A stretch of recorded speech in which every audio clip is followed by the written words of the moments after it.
Vallahi sen nasıl kaldın?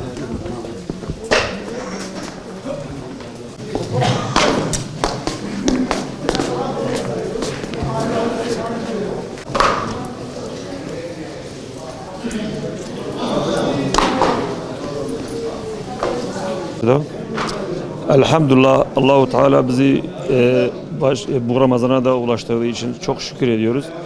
Ancak böyle bir burukluk var içimizde. Bu sene teravih kılamamanın burukluğunu yaşıyoruz. Ancak bunu da şöyle yorumluyoruz. Elhamdülillah diyoruz yine. Bu sefer çocuklarımızla birlikte evde kılma nasip oldu. Buna da çok şükür ediyoruz. Ramazan güzel geçiyor elhamdülillah. Çok şükürler olsun. Başka bir Ramazan'a da ulaştırdı Allahu Teala bizi. Manevi bir hava hakim şu an. Allah devamını erdirsin inşallah. Rabbimize de sonsuz şükürler olsun. Bu hayırlı Ramazan'a tekrar bizi kavuşturdu. Hükümetimizden dileğimiz odur ki bir an önce bu camilerimizi açsın, rahat bir teravih namazı kılalım.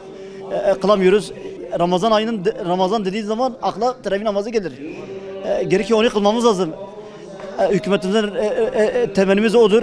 Bir an önce camilerimizi açsın bize.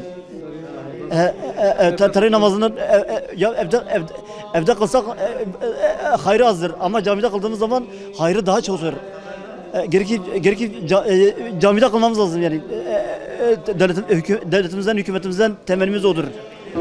أمها بركته يا رحمته مغفرته يا أمها خدهات خدت على بركته دشيني مغفرته تلسر سفريت الميزي فيمه هر ششيت يمك يا جبوي خدت على أب بركته رحمت خستيا بخيرا و جرك ما تراويحي خوجي بكرا جرك ما المجا خوجي بكرانا بجمعتا خوا هوا ختمت خوين الخديج ورازي بي أما مال السب ام ملت ام انسان جهدي رحمه مكين بويا شفقتا مكين بويا ادي خدت على ما حفظه بكي وخدت على يارمجي متبابي جرك اب تشتي قوتي سري مجي جنباشيا ما جنباشيا ما خدت على ما اصلاح بكي جرك ما تراويحي خو بكرنا حقيقه جرك ما تراويحي خو بخيرا بات ما تراويحي خو بكره خدت على وين رحميل مباريني وشفاء الشيني وقتی گو ام خدوری خدای خو بکن ام ویچی خودت علا